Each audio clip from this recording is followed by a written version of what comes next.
Assalomu alaykum aziz qarindoshlar. Bugun 2021-yili 6-oyning 18 kuni juma. Sizlarga o'tganda degan bo'yicha 2 haftada bir qatim video qilish plani bo'yicha bugun chiqishim. Sizlarga azroqcha yetkazib qo'ygan uchurlar bor. Yana mumkin xalqaro vaziyatni qisqacha xulosalab o'tmoqchi. Ondan keyin o'zimizdagi Uyg'urlarga oid bir qism mazmunlar bor. Bu haftadagi oldimiz 2 haftadagi eng chong xabar Uyg'ur sotiniki ishi bo'ldi. Bu sot 6-oyning 4-kundan 7-kungacha davom qilib, intayin muvaffaqiyatli oxirlashdi. Bu ishni boshlab mana g'uchiq chiqargan Dunyo Uyg'ur qurultayidagi barliq qarindoshlarga shundoqla bu qatimki yig'in uchun xizmat qilgan va isbot bergan barliq qarindoshlarga ko'pdan ko'p rahmat. Shaxsan meniki kuzatishimcha bu sotniki natijasi men o'zim burun faraz qilgandan ko'p yaxshi bo'ldi. Hozir dunyodagi bir qism ellar, masalan Angliya, mana sotda o'tirg'i tushgan isbotlarni asos qilib turib ba'zi qarorlarni olish yo'lida tirishyotdi. Bu sotniki oxiri tugamaydi. 9-oyda 2 qatam sot ochiladi. Ashtaq bo'lib turibliq. Hozirlamkin buniki bir qismdan isil natijalar chiqishga boshladi. Shunga bundan hammamiz xushal bo'lsak bo'ladi. Shundaqla Dunyo Uyg'ur qurultiyi va bu qatimki sotda isbot bergan qahramon xonim yigitlarimiz u yerda xizmat ko'rsatgan boshqa tarjimon qatorli qarindoshlarimiz hammalaridan chuqur minnatdor bo'lsak bo'ladi. Shaxsan men o'zim shunday qildim. Bu oldingi haftaning ichidagi ikkinchi cho'ng xabar Amerika prezidenti Baydenniki Yevropaga qilgan safari bo'ldi. Bu safar nihoyatda bir cho'ng xalqaro voqea bo'ldi. Bu safarda Bayden dastlabda Angliyaniki bosh ministri Boris Johnson bilan ko'rishdi. Ondan keyin 7 davlat guruhi bilan 2 kun yig'in ochdi. Bu yig'in yerimi maxfiy, yerimi oshkora degandek maxfiy qismi asosan Xitoy to'g'riliq bo'ldi. Aslida bu qatimki Bayden'niki berishga sabab shu G7 gruppasi bilan kurashish bu asosiy maqsad endi. Bu 7 guruhga tava davlatlar Angliya, Kanada, Fransiya, Germaniya, İtalya, Yaponiya, Amerika va bundan boshqa Yevropa Birligi, lekin Koreya qatorliq bir necha davlatning vakillari sirtdan qatnashdi bu yig'inga. Bu ishning ahamiyati bak zo'r. Nimishqa desanglar, shu G7 guruhiga tava 7 davlatniki GDP'si butun dunyo GDP'sining 50%ni egallaydi, tashkil qiladi. GDP deganimiz mamlakatlik umumiy ishlab chiqarish miqdori hamda shunaqa bo'ladi. Shunga bu 7 davlat kuchli iqtisodiy jihatdan. Andan keyin bu qatimki yig'inniki asosiy maqsadi qanday qilib Xitoyga taqobil turish. Ashta boshqa bu qatimki bu yig'inniki ahamiyati burunqiga qaragan chog'da alohida bo'ldi. Necha yil bo'ldi ekan bu 7 guruhiniki kishilar ko'rishgandiki birlashma bayonot e'lon qilinmay yurayotgani o'tgan yil e'lon qilinmoqda ekan. Bu yil bir 25 batlik qo'shma bayonot e'lon qildi. Bu to'g'risida nazar to'xtalaman. Undan keyin Bayden yana Angliyaniki podshosi bilan ko'rishdi. Undan keyin NATO bilan ko'rishdi. NATOlar ayrim yig'inlashdi 14-sila. Undan keyin 15-sila Yevropa Birligi bilan ayrim yig'inlashdi. Undan keyin 16-sila Rossiyaniki prezidenti Putin bilan ko'rishdi. Ashta qilib bu qatimki safar nihoyatda bir nindaymiz cho'ng voqealar bo'ldi bu safarda. Lekin bo'lgan ishlarning hammasi degidek asosan qanday qilib Xitoyga taqobil turish mushu sohada bo'ldi. Ashta boshqa bu qatimki ko'rishning ahamiyati bak zo'r. Bu to'g'riliq ehtimol sizlarga xabarlarni oldinglar. Mushu yig'inda deyishgan endi NATO degan bir harbiy organ hammamizda xabarda bor. NATO bilan kurashish asosan Xitoyga qarshi bir birlik tuzish, harbiy birlik tuzish nuqtasidan bo'ldi. Amaliyotda hozir Angliya qatorliq bir qism davlatlarniki harbiy parxodlarimi Tayvan bo'g'oziga berib Xitoyga taqabul turish uchun bir qism o'rlashtirishlar ilib berilib bo'ldi allaqachon. Muvaqqatimga kurashish bo'lsa, buni texmi bir qadam ilgarilagan holda buni yuqori seviyaga olib bordi. Undan boshqa Xitoy shu bir yo'l, bir belbog' qurilishi orqali butun dunyoni chang'ilga ilishni planlagan. Bu qitimki shu G7 va Yevropa Birligi bilan kurash jarayonida ilingan yana bir qaror shu G7 qatorliq taraqqiy qilgan ellar jami 40 trillion pulga to'g'ri keladigan mablag'ni silib Xitoyniki bir yo'l, bir belbog' qurilishiga taqabul turish qarorini oldi. Buni ahamiyati bek zo'r. Bu yerda Xitoyniki birisi maqsad to'g'ri emas. Xitoyniki maqsadi butun dunyoni o'zining chang'il qilish. Bu bir yo'l, bir belbog' qurilishini qilishidagi maqsadi. Ikkinchisi bu qurilish jarayonida muhit bilan hech qanday kori yo'q. Muhitni qanchalik vayron qilishidan qat'iy nazar faqat o'zining maqsadiga aslan bo'ldi. Mushta bir yo'l tutayotgan. Uchinchisi bu kambag'al davlatlarni qarzga bo'g'ib o'tib, qarzdorlik qilib o'tib, shu orqali ularning gelini siqib, ulardan foydalanish. Ehtimol sizlar anlagansizlar, Xitoyniki Pokistonga sog'an mablag'niki o'simi 30% dastlabda, keyin 39%ga chiqib ketgan. Bu Xitoylar bu ishlarni hargiz bir yaxshi niyat bilan qilmaydi. Ashla bu boshqa nurg'un kambag'al bechora davlatlarni nimaga qarzdorlik qilib o'tib, Ankin ularniki qinni sho'rash bularniki maqsadi. Hozir endi shu G7 va Yevropa Birligi birlashib 40 trillion dollar miqdoridagi mablag'ni silib, shu orqali Xitoyniki bir yo'l, bir qurilishiga taqabul turish bu ishda ular qaror oldi. Bu bir nayt cho'ng ish endi. Andan keyin meniki magaplarniki deyishimdagi asosiy bir narsa bular Uyg'urlar masalasida qandayroq ish qildi degan bir masala bor. Aslida Baydenniki xili cho'ng planlari bor deb qatim shu G7 davlatlarini Xitoyniki Uyg'urlarga qaratgan irqiy qirg'inchilik haqida bir qaror olishga xili planlab borgan Bayden. Ammo bu narsa ancha butunlay amalga oshib ketmadi. Masalan, irqiy qirg'inchilik degan gap qat'iy bayonot hech qanday chiqmaydi bu narsa. Ondan keyin bu yerda ilingan Uyg'urlar to'g'riliq ilingan bir narsa bular hamkorlikni kuchaytirib Xitoyniki shu har xil mablag'larni dunyoning mablag'i bilan ta'minlaydigan shu sohasidagi majburiy emgak omilini yo'q qilish. Mush to'g'riliq qaror oldi endi. Majburiy emgakni yo'q qilish. Xitoyniki sirtqa chiqarayotgan mahsulotlarida, mahsulot zanjirlarida majburiy emgak omilini yo'q qilish. Endi bu jihatda shu Uyg'urlarniki kishilik huquq dafsandiligini to'sash mush to'g'riliq qaror olindi endi. Lekin irqiy qirg'inchilik to'g'riliq gap bo'lmadi. Ondan keyin umumyüzlik jihatdan mushta qaror ilingan bo'lsa-mu, yana bir narsa. Lekin konkret ishlarda har bir davlatniki o'zining ixtiyori bo'yicha ish qilganligi o'tirib qo'yildi vaqtim. Bu yerda nima deymiz desa, yana qonuniy jihatdan yoki boshqa bir qaror nuqtasidan G7 davlatlarini Xitoyniki shu majburiy emgak qatorliq narsalarni butunlay cheklash jihatda majburlaydigan bir omil yo'q buning ichida. Shunga bu jihatda sal yeniroq bo'lib qoldi, ishlar burun o'ylagandek bo'lmay qoldi.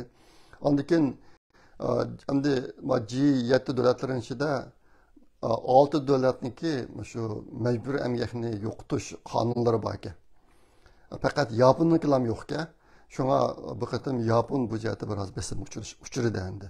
Ehtimol Yaponiya bir qism tadbirlarni qo'llanishi mumkin. Buning ahvoli shunaqa. Endi bu 7 davlatning ichida Xitoyga omroq davlatning ikkisi bor. Birisi Germaniya, yana birisi Italiya. Ehtimol xabarlarda bor, Ikkinchi dunyo urushida Germaniya, Italiya, Yaponiya birlashib olgan. Birlashib qolgan dunyodagi boshqa davlatlarga ular jang e'lon qilib, jang qilgan endi, urush qilgan. Bu qatim Yaponiya hozir Amerika bilan yaqin turyotdi. nayda kuchli saptash bo'ldi hozir Amerika bilan. Xitoy taqabul turish masalasida. Amerika mo Yaponiyaniki o'ziniki harbiy ishlarini taraqqiy qildirish jihatlarida burunqi nurg'un cheklamalarni evitib, Yaponiyaning taraqqiy qilishiga yo'l qo'yyotdi. Lekin Germaniyadan Italiya yana Xitoydan mehrini uzanmay, shu qitimqi shu qaror ilishlarda nayda qattiq qarshi turgan davlatlar ikkisi. Germaniya bilan Italiya. Bular yana Xitoy bilan bo'lgan savdo munosabatlarimizni damlashtirib degandek narsalarni o'tirib qo'ydi. O'tgan qatimliq videoda maslahatlagan Germaniyaniki eng chong eksport qilish davlati Xitoy. 100 milliard dollarlik eksporti bor ekan. Shunga bular bu ishdan qattiq voz kechamidi. Bu ikki davlat qandaqdi? Har qatim bir xalqlik yerga kelgan chog'da bo'libmi shu insonparvarlik kishilik huquq dafsandishini to'sash, irqiy qirg'inchilikni to'sash ishtirok kelgan chog'da bular biroz indaymiz xato yo'lga kirib oldi ekan davomli. Ikki dunyo urushida mana shunday ishlar bo'lgan. Hozirmi bu ish biroz takrorlanyotdi. Bu ish odamni ko'nglini yerim qiladi endi.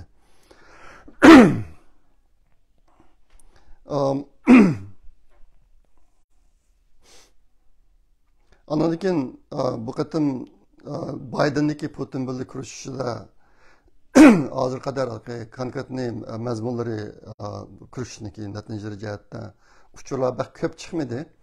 Endi siyosiy analizlarda o'tirib chiqqan bir voqea bor. Bu narsalarga kichkina deb o'yladim. Xabarlarda bor Amerikada nurg'un shu siyosonlar Donald Trumpni Rossiyaga amroq deb Rossiyaga tengib turib Donald Trumpni huquqni evitishga urinib boqqan, impeach qilishga urinib boqqan. Keyin u narsalar yolg'on bo'lib chiqdi. Donald Trumpning o'zi hech qanday munosabat yo'qligi. Lekin Donald Trump misol qilgan bir ish bor edi. U nima desanglar, Rossiyaniki Yevropaga boradigan bir tabiiy gaz turbasi bor. Bu turbasi asosiyatini bitib, ozroq qolgan chog'da Donald Trump to'sib qo'ygan buni. Sababi nima desanglar, bu aslida Rossiya yasab atgan turba. Rossiyadan Yevropaga boradigan. Buni to'sib qo'ydi degan gap Rossiyani iqtisodiyotini chekladi degan gap, embargo qildi degan gap endi. Donald Trumpni xalqlar Rossiyaga amroq deydi, ammo Donald Trump bu ishni qilgan. Sababi nima desanglar, NATOga a'zo ko'plagan davlatlar bor. Ammo boshqa ko'pincha davlatlar o'ziniki NATOga to'laydigan, NATOning chiqimini ko'tarish uchun to'laydigan pullarni pul jihatga majburiyatni ado qilmagan. Buning birisi Germaniya. Amerikaniki Germaniyada 52 ming askar bor ekan. Germaniyani Rossiyadan qo'g'daymiz deb salavotgan askari. Bu Amerika nurg'un pul xashlab Germaniyaga 52 ming askar turg'izib qo'ysa, Germaniya necha milliard dollar pulni xashlab Rossiyadan tabiiy gaz sotib olmoqchi bo'lib, turbining ishtirokida pul chiqarib ekan bola. Ashta boshqa Trumpning qo'shiqi ko'pib bu ishlarga. Men seni Rossiyadan qo'g'dayman deb nurg'un pul xashlab olsam, sen bu NATOga birdigan pulni bermay, bu pulni Rossiyaga xashlab, Rossiyadan gaz olman deb olsang, bu qanday ish? Odamni shunday ahmoq qilamsan sen deb birisi Rossiyadan Germaniyaga boradigan tabiiy gaz turbisiniki qurilishini to'xtatgan, ikkinchisi Germaniyadagi 52 ming Amerika askarini qaytarib kelgan Trump. Mashtarsani qilgan. Endi Biden chiqqandan keyin Biden'niki bir tutgan yo'li, Donald Trump tutgan yo'lniki hammani inkor qilish, hammasini ta'tirga yandirish yo'lini tutgan.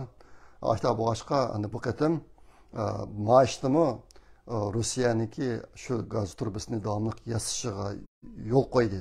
Mening bilishimcha Biden hozir yo'l qo'yib shu orqali Rossiya bilan bo'lgan ittifoqdoshlik munosabatini asliga keltirish qatorliq ishlarini biroz qildi. Birer ayning oldida u nima Biden Putinni bu bir qotil bu deb har xil gaplarni qilgan vaqtida Putin o'ziniki Amerikadagi bosh konsulni qaytib ketgan Amerikadan. Mening bilishimcha Amerika bunda shuna qilgan deb o'ylayman. Hozir endi bular o'ziniki bosh konsullarini asliga keltiradigan bo'ldi bu qatim. Mana ishlar chiqdi. Ish qilib bu yerdagi umumiy ahvol nima desanglar, Amerika bilan Rossiya biroz yaqinlashdi. Bu ishdan Xitoy intayin qattiq cho'chidi. Aslida Xitoy bunday bo'ladi deb o'ylamagan. Xitoy Rossiyadan foydalanib Amerikada qabul turman deb kelgan va bu qatim bu ishlarni hech qanday amalga oshmadi. Ana aksicha Rossiya Amerika bilan xili yaqinlashdi bu qatim. Mushta bir qism ishlar bo'ldi. Endi yana bir cho'ng xabar, xalqaro cho'ng xabar. Yaqinda Belgiyami Xitoyniki Uyg'urlar qaratgan siyosatini irqiy qirg'inchilik deb atadi. Belgiya parlamenti. Ashtada qaror oldi. Ashning bilan Xitoyniki Uyg'urlar qaratgan siyosatini irqiy qirg'inchilik degan resmiy davlat, resmiy qarorgan davlat 6ga bordi. Belgiya, Angliya, Kanada, Yangi Zelandiya, Çek Republikasi, andikin Litva. Amerika resmi qarar almadı.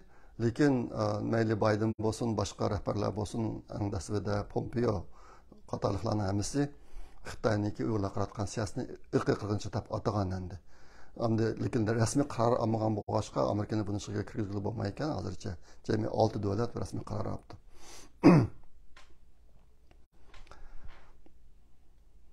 Endi yaqinda Xitoyda bir qism ishlar yuz berdi. Bunu anlagansizlar, bir cho'ng savdo saroyida portlash bo'ldi, tabiiy gaz portlab ketib, nurg'un odamlar o'lib, bir shahar hali vayron qilindi bu ish bilan. Ondan keyin Guangzhoudagi Taishan yadro elektr stansiyasidan shu zaharli gazninki tarqalishi voqeasi yuz berdi. Bunu Xitoylar bu uchurlarni qattiq kontrol qilyotdi. Bu zavodni Fransiyaniki bir shirkat bilan birlashib qurgan ekan. Bu yadro elektr stansiyasini. Lekin Xitoy bu zaharli gaz chiqayotgandan keyin zaharli gazniki bexatarlik darajasini bular bo'shatib egizib ko'tarib hozir odamni zaxmlandirmaydi degandek bir ishlarni qildi ekan. Shundan Fransiyadagi zavodniki shirkatniki Xitoy kuch yetmay ular Amerikaga kelib bu ishni Amerikaga kelib shuning bilan hozir Amerika bu ishlarni tekshirib boshlab qilyotdi, kuzatyapti. Hozir bir bo'lsa bu ishni ig'ir darajaga berib qilish mumkin degan ko'z qarashlar bor.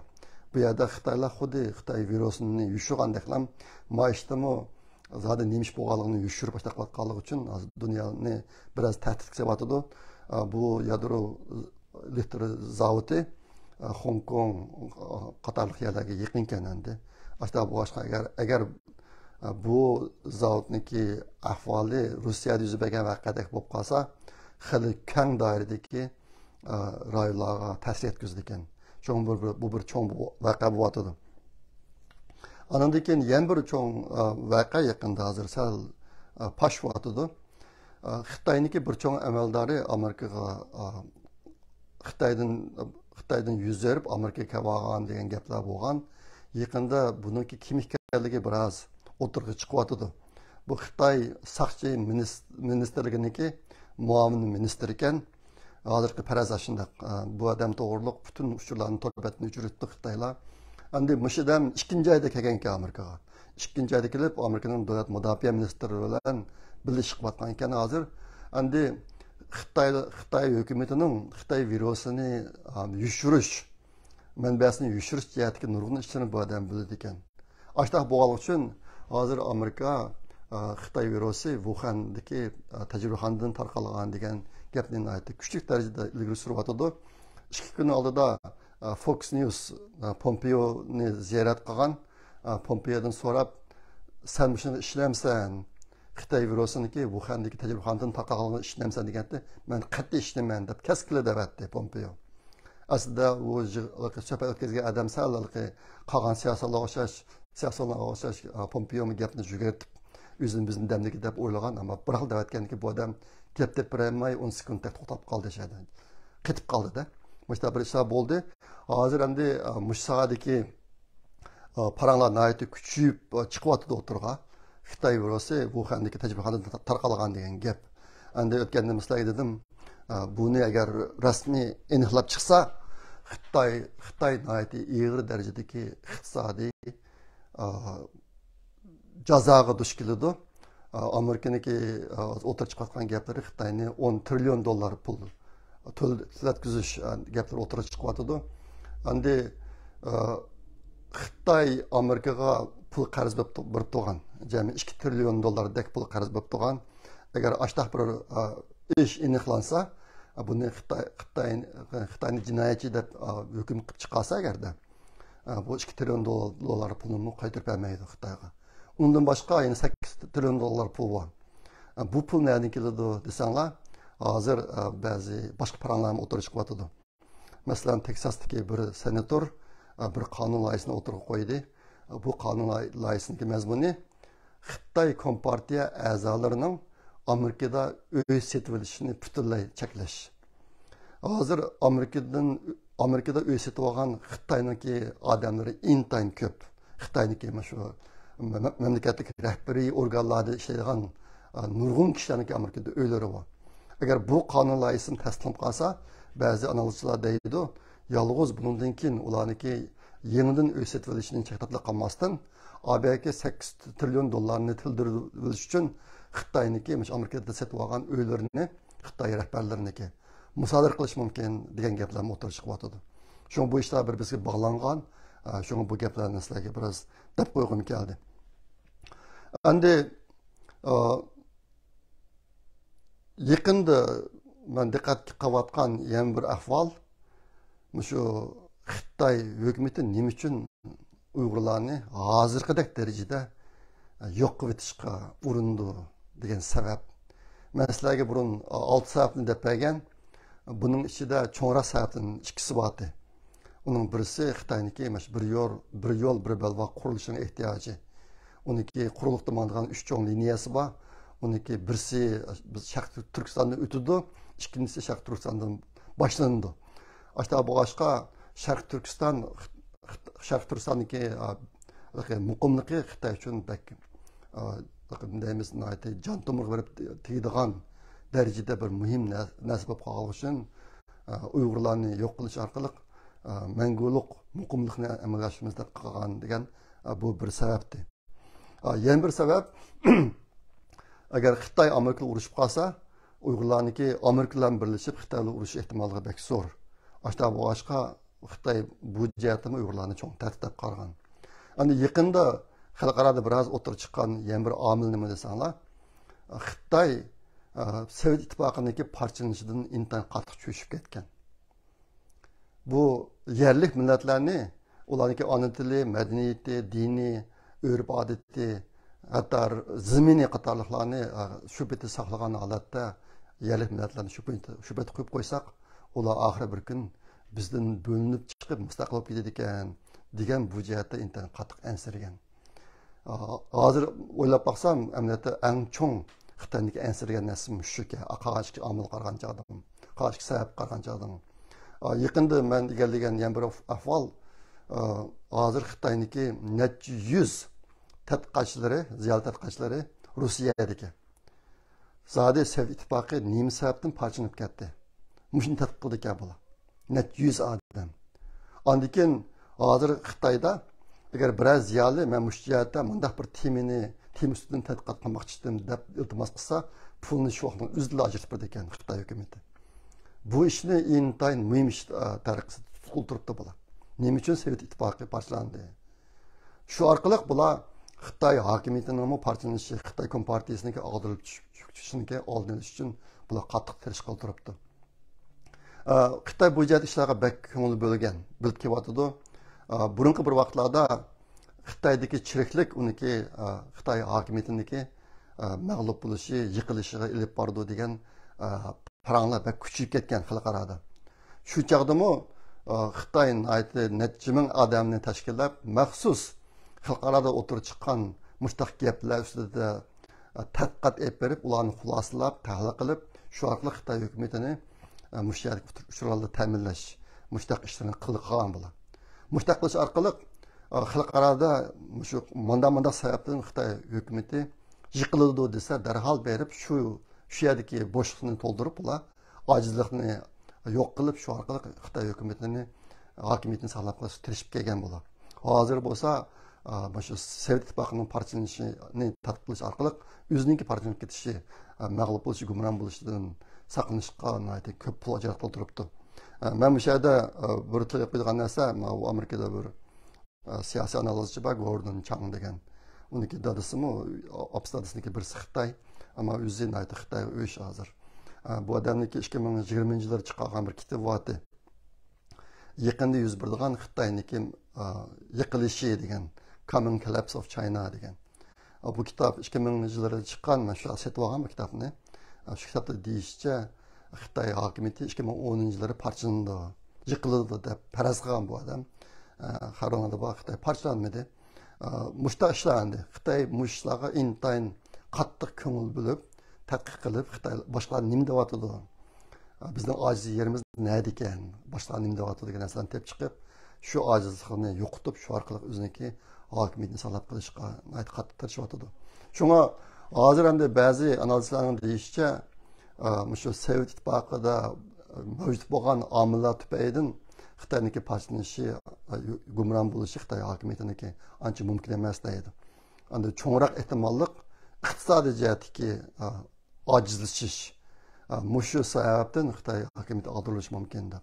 Endi buningda Xitoy virusiniki kelib chiqish manbasi, mushaqdagi xalqaroniki hukumi intayin muhim rol o'ynaydi.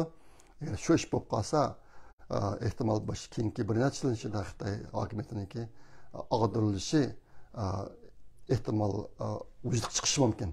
Ashta qilsa Uyg'urlarga bir fursat keladi.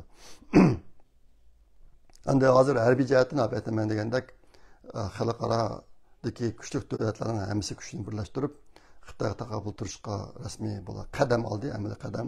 Shunga Xitoyniki harbiy jihatdan dunyoni chang'iga tushirish ehtimolligi asosan mavjud emas, mening farazimcha.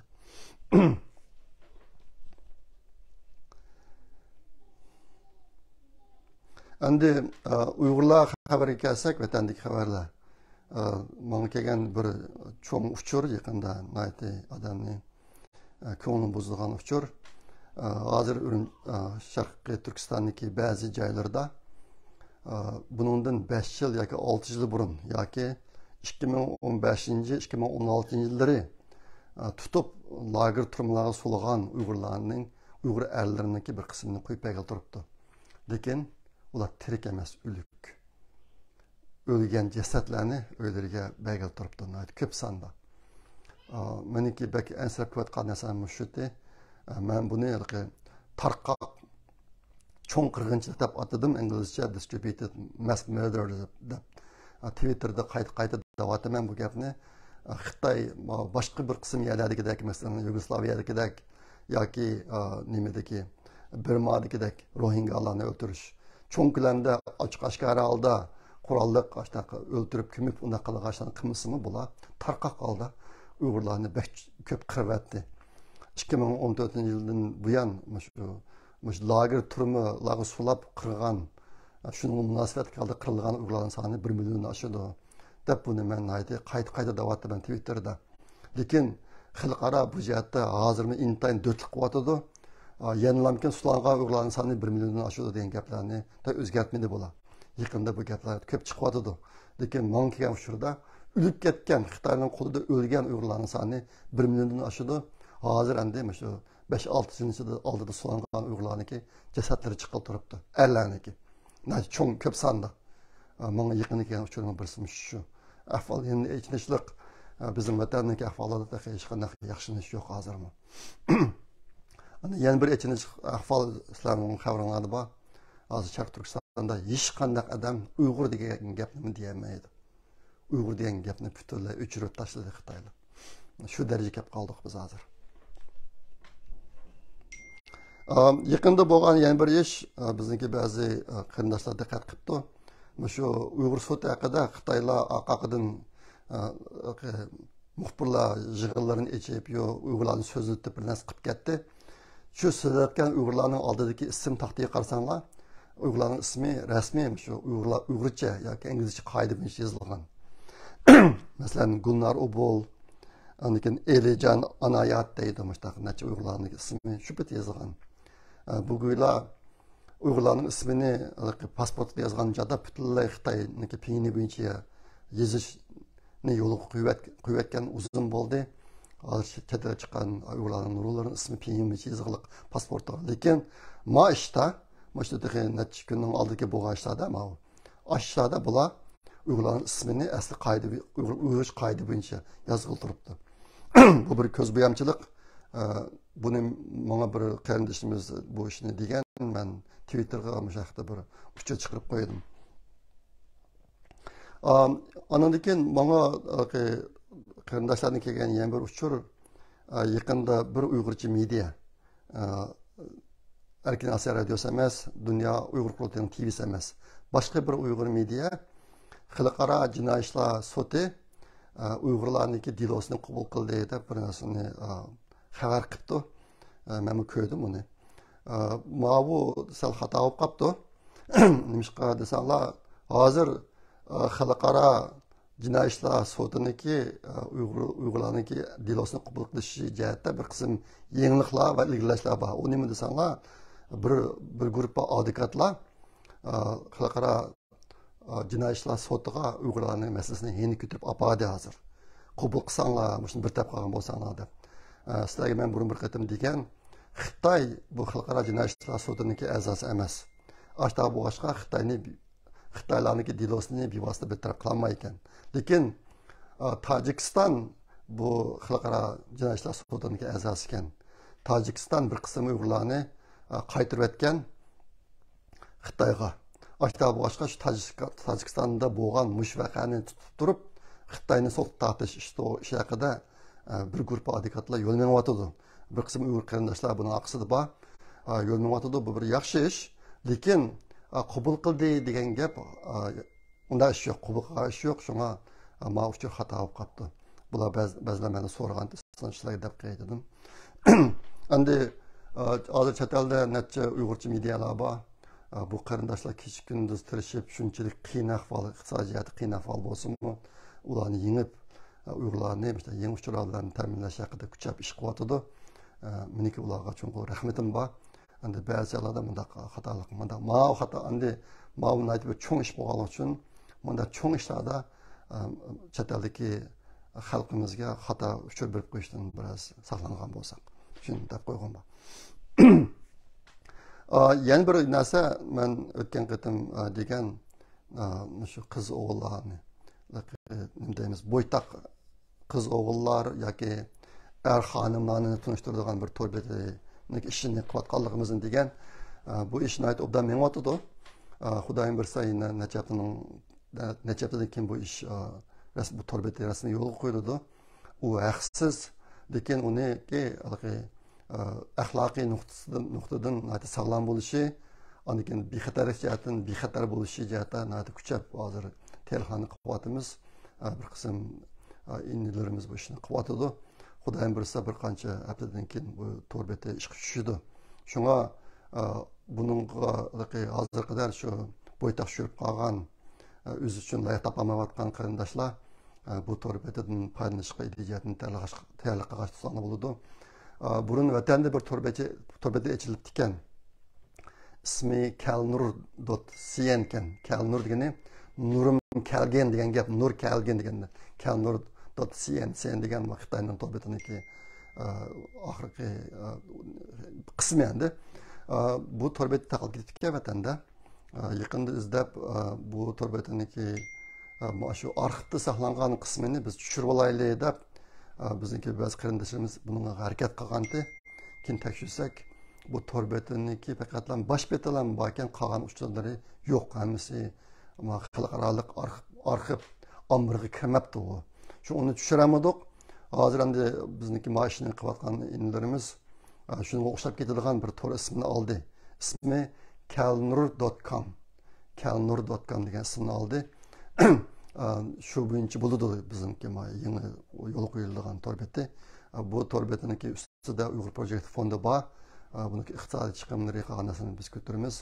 Lekin bundan foydalanganlarni biz hech qanday haq olmaymiz. Haq olmaymiz, uni birsi sog'lomligi, ya'ni bexatarligiga kafolat qilish uchun hozir konkret tadbirlar ustida muzokaralarni qilib ishtirok ko'ryapmiz. Buni sizlarga deb qo'ygim keldi. Yana bir ish, yana bir haftadan keyin Uyg'ur axborot markaziniki haftalik videosida o'zgarish bo'ladi. Bundan keyin biz bir haftada bir video emas, bir haftada bir qancha bo'libmi dastlabki vaqtlarda bir haftada 3 video chiqarib, nimani kategoriyani ayrim chiqarishni o'ylashdik. Masalan, xabar ayrim, ondan keyin obzor ayrim, siyosiy analiz va mulohaza ayrim, ondan keyin adabiy axborot ayrim. Masalan, hozir erk yo'lidagi qismatlar degan bir adabiy axborotni bir vatimiz shu videoda.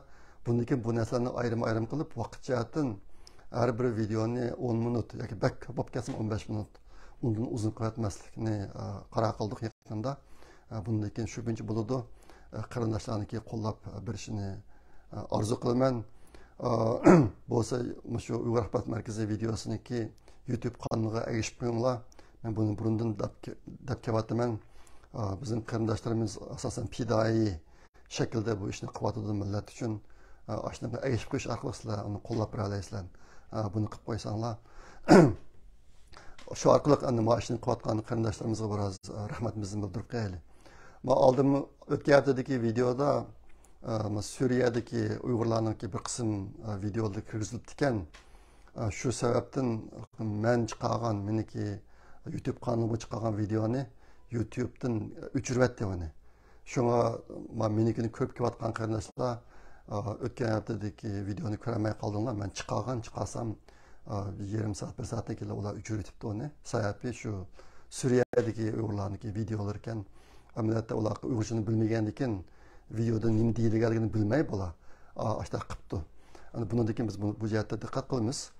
Lekin u video Uyg'ur axborot markazidagi YouTube kanalida bor. Shunga shu yerdan ko'ra olasizlar. Ashni ko'rishni xohlaydigan qarindoshlar shu yerdan ko'rsanglar bo'ladi. Andan keyin yana bir masala, menga Germaniyadagi bir qarindoshimizdan shu Uyg'urcha ilmiy kitobini birlikka keltirish taklifi tushgan. Uyg'ur Project fondiga. Uyg'ur Project fondi shu Uyg'ur ilmiy kitobini birlikka keltirsa deb. Shundan keyin biz surish qildik. Hozir Germaniyadagi elkitap.org degan torbetiga chiqarilgan ilmiy kitobidan 7si bor ekan. Buniki bir qismi bizning vatanda nashr qilingan, bir qismi chet elda, masalan Abdulla Ayib inimizniki ilmiy degan kitobi bor ekan. Shunda 7 kitob bor ekan jami. Mening farzimcha bu kitoblarning hammasini men tilim.org degan torbetiga yig'dirib hozir boshqalarning yardım bilan ashta qilib qo'ydik. Uyg'ur Project fondiniki bunda bir torbeti bor, tilim.org degan torbeti. Aşağı kirsanglar ilmiy kitobdan 7si bor. Uniki ilk kitap endi PDF şeklindeki kitaplar bunu tordan aşağı düşürərsizlər onu. Bu kitabda aslında çıkan torbeti ilktap.org degan torbeti bunu Germaniyada bir inimiz qılatıdı. Şu yerden bu kitapdan düşürərsizlər. Dəxi bugün onun iki kitabını qoşub qoyduq. O kitap şu ilipən tüketkendan keyin balalar oquydigan, balalarning o'qishi bo'lgan kitaplardan ikkisi. Bu ikki kitapni Abdulla Ayib inimiz tuzib ekan. Umu PDF nüsxası da bana aşağıya kirgizib qo'ydik. Shu yerdan tushirasizlar buni. Endi meniki farzimcha ilmiy kitoblardan bu yetidan boshqa yeni boshqalari bor. Men bu 2006, 2007, 2009 yilda 3 qatim vatanga borgan. Shu qatim borgan vaqtlarimda shu ilmiy kitoblarni setib ekandim. Bugun buni tekshirib, undan keyin to'g'ri qo'yilgan kitoblarning ichida bormi yo'qmi? Bunu qilish cho'lam tegmay qoldi. Uni men pat yaqinda qilaman. Bo'lsa, chet eldagi qarindoshlarningki hammasi shu tilim.org ga kirib, o'zinglarda bor kitobni shu torbidagi kitoblarni seçtirib boqqan bo'lsanglar. Agar bu to'rga kirmagan kitoblar bo'lsa, qo'linglarda buni ekib olgan vatandan yoki boshqa yerdan qo'l tushagan. Ashni bir skan qilib, PDF qilib o'tib bergan bo'lsanglar bizga. Buni torbada qo'yib qo'yaylik.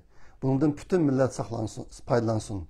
Andi xabarlarda bor, hozir Uyg'urlikni saqlab qolish chet eldagi ularning zimmasiga tushdi butunlay. Bizim vatanda Uyg'urlikning alomatlari asosan yo'q qilib etildi. Adamimizdan boshqa. Yo'q qilib etildi, işte boshqa maishaniki bundaki qiymati bek zo'r, ahamiyati bek zo'r. Shunga o'zinglarda sari kitob bor bo'lib qolsa, eng yaxshisi skan qilib o'tib bersanglar. Uni skan qilgan o'rinlar bor, az pul xarjlasam kitobni buzmay turib skan qilib turdi. Ashta qilib o'tib bersanglar, buni hammasini bir torbada yig'ib qo'ygan bo'lsak. Endi Uyghur Project Fondidan bu ishni muzokara qilishdik biz. Mash ilipani birlashishga keltirish zarurmi emasmi degan. Lekin bu mumkinchiligi bormi deb. Birincisi zarur emas ekan. Nimishqa desanglar hozir ko'p ilpa kitoblar bor ekan. Ikkinchisi bunaqa birlik keltiramiz degan ish toza amaliyotga uyg'un emas ekan. Uyg'urlar tarqoq yashaymiz chet elda. Bizniki qandaqdir bir haqiqiy huquqqa ega bir organimiz yo'q. Biz masalan Dünya Uyg'ur qurultayimi, Uyg'ur Project Fondimi biz bu jihatda faqat ba'zi tashabbuslarni o'tirib qo'yamiz, lekin boshqa Uyg'urlarni, boshqa Uyg'ur tashkilotlari, jamoatini chuqur maktabni ishlatinglar biz majburlayolmaymiz. Ondan bu ijtimoiy fan sohasida kishilarniki ideyasi bak rangdor bo'ladi, har xil bo'ladi. Ma adam yaxshi ko'rgan kitobni yana bir adam yaxshi ko'rmay, u odam boshqa bir kitobni yaxshi ko'rishi mumkin. Aslida bu boshqa biz sizlarga kitobning hammasini yig'ib mushaga sizlar tushasanglar bo'ldigan qilib qo'yaylik. Lekin qaysi kitobni ishlatsizlar degan yerda bizniki majburlash huquqimiz yo'q. Aslida bu boshqa ilpiya kitobni birlikka keltiramiz degan ma bir ish mumkin bo'lmay qoldi ekan. Hozir bizniki Uyg'ur Project Fondidan chiqargan yakun shundoq. Endi texnikalik jihatdan, kasbiy jihatdan vatandagi kitoblar qandaq, chet elda chiqqan kitoblar qandaq, bu jihatda Abdulla Ayib inimiz chiqargan ilpiya kitobiniki kirish so'zida bir qism ma'lumotlar bor ekan. Men uni o'qidim, Facebook'ga chiqarib qo'ydim, ayrim rasm qilib. Bularni ko'rib baqsanglar. Ko'p ish qilib bu jihat kitoblardan kitobning o'zi bor ekan hozir endi. Ashta bu boshqa bu ish mashtaraf turib tursa, anandakin abaki degan ishni chuqur qilsak, boshqa qarindoshlar sizlarda yeti kitobni ichiga kirmagan kitoblar bo'lib qolsa, unda PDF qilib o'tib shunday qo'yib qo'yaylik. Undan boshqa hozir endi bizniki Uyg'ur Project Fondiniki board a'zolari muhimroq deb qaragan ish ilipani tugatgandan keyingi bolalar o'qishligi. Bu jihatda bir qism ojizliklar bor ekan. Hozir Abdulla inimiz tayyorlagan kitobdan ikkisi bor ekan. Bundan boshqami qarindoshlar bor ekan, musodi ish qilayotgan. Shu qarindoshlar men bilan aloqalashsanglar, ashta kitob chiqaradigan ishlar bo'lib qolsa, Uyg'ur Project Fondidan yordam qilamiz ekan. Sizlar ishlagan bo'lsanglar, agar bundagi ishlashni xohlaydigan qarindoshlar bo'lsa-mu, Uyg'ur Project Fondi bilan aloqalashinglar. Biz bu jihatda iqtisodiyotni yordam qilib bu ishni ro'yobga chiqarsak. Ondan meniki bir orzuyim bor edi. Bu tilim.org degan tor betini Uyg'ur Project Fondiniki nomida elib buniki yo'l qo'yishga bir sabab aslida dunyoniki o'xshamagan yerlarda Uyg'ur tili dars o'tayotgan maktablar shu darslarni videoga olsa, balki shu videolarni hammasini bir yerga yig'ib qo'yib qo'ysak, undan shu bolalarni maktabga o'tish imkoniyati yo'q qarindoshlar foydalansa, maktab ochgan, maktabni mo'ndirayotgan yerga qarindoshlar foydalansalar deb o'ylagandim. Lekin unda qilsa birisi videoni sifatiga kafolat qila olmay ekan, ikkinchisi ko'pincha yerlarda qarindoshlarimiz u ishlarni videoga ilishni xohlamay ekan, bolalarniki yoki ma'lumlarniki video chiqarishni xohlamaydi ekan. Hatta boshqa bu ish toza amalga oshmaydi. Lekin bu ishni Uyg'ur Project Fondi qilishni xohlaymiz. Agar misolda buning ikki jihatga kasb ahli zarur bo'ladi. Birisi video ishlash sohasida Uyg'urchani masalan konizikni 4 siziqliq daftarga qanday yozamiz qo'l bilan degan narsalarni video orqali ko'rsatilgan bir odam ketadi. Anadan uni so'zlarni tushuntiradigan odam ketadi. Ma'lum Uyg'ur ilib ma'lumida 2 soatdagi kasbiy odamlar ketadi. Agar zarur bo'lsa biz keyin 2 soatlik odamlarni tepib mushni qilsak bo'ladi. Uniki iqtisodini Uyg'ur Project Fondidan chiqarishni xohlaymiz biz. Endi tunogin men ba'zi qarindoshlardan mushtaq burun chiqqan videolar bor, ilipaniki videolik darsligi bor deb anglab, shuni tashvigan to'g'rini tashvisam, haqiqatan darslar bor ekan xiljiqi. Buning ichidagi mukammalroq birisi ilipaniki 34 videolik bir darslik bor ekan. Bu darslik 2013-yili 5-oyda YouTube'ga chiqarilgan ekan. 34 qismlik ekan. YouTube'ga chiqarilgan ekan. Men shundan buni vatannikida ishlagan ekan deb o'yladim. Bu YouTube'da hozir hamsi bor ekan. Xudoyim bo'lsa, mana shu pat yaqinda necha kun ichida bu videolarning ulinishini men tilim.org'ni chiqarib qo'yishga o'rlashtirman, adam o'rlashtirib buni qilmoqchi. Shu yerdan topib olasizlar. Hozirmi YouTube'ga kirib elifba deb kirsanlar, arabcha nima, latincha elifba deb kirsanlar chiqadi ekan bu video. Shunga musadagi materiallarga ehtiyoj dushgan qarindoshlar bir tekshirib baksanlar. Aniki musada yenidan video ishlashni istavotgan, men qilsam deb o'ylayotgan qarindoshlarmi mana bir tafsil tekshirib baksanlar. Mushu bizning ehtiyojimizdan chiqalamdi, chiqamamdi. Biz mushuni bilgandan keyin agar bizning ehtiyojimizdan chiqolmay qolib qolsa, Uyg'ur Project fondidan bu ishni qilsak bo'ladi. Shu ma'ni deb qo'ygim keldi. Endi yana bir narsa, bu tilim.org o'xshash Uyg'ur torbatini boshqa qiladiganga men shu kasbiy uklarniki yordamiga ehtiyojli hozir. Buni qilayotgan, ba'zi yerdan qilayotgan qarindoshlar bor, lekin ularning ishi bekchi bo'lib ketib, yetishmay qolyapmiz. Agar shu torbat, Uyg'ur torbatchiligi jihatda Uyg'ur Project fondiga yordam qilishni xohlagan qarindoshlar bo'lsa, uklar bo'lsa, meni izlasanglar, bizni izlagan bo'lsanglar, bu jihatda sizlar qiladigan ish bor.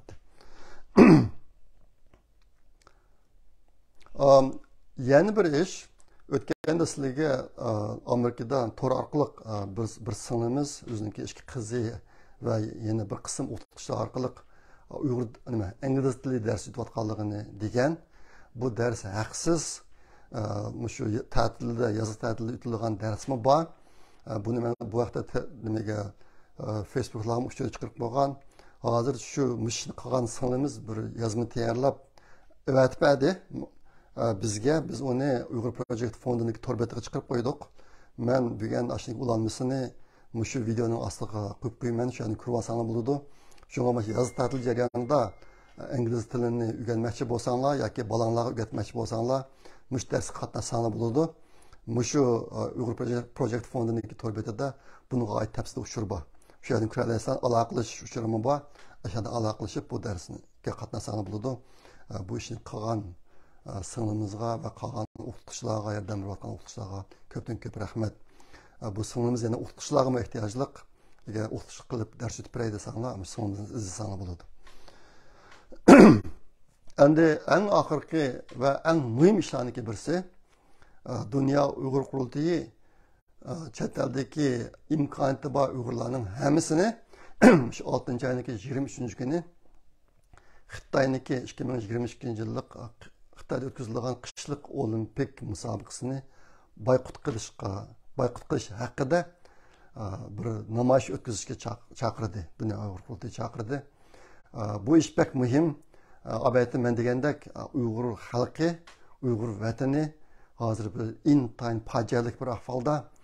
Bu qatimki kelajak Xitoyda o'tkazilgan olimpik musobaqasi bu irqiy qirg'inchilik musobaqasi, Uyg'ur qirg'inchiligi musobaqasi bu.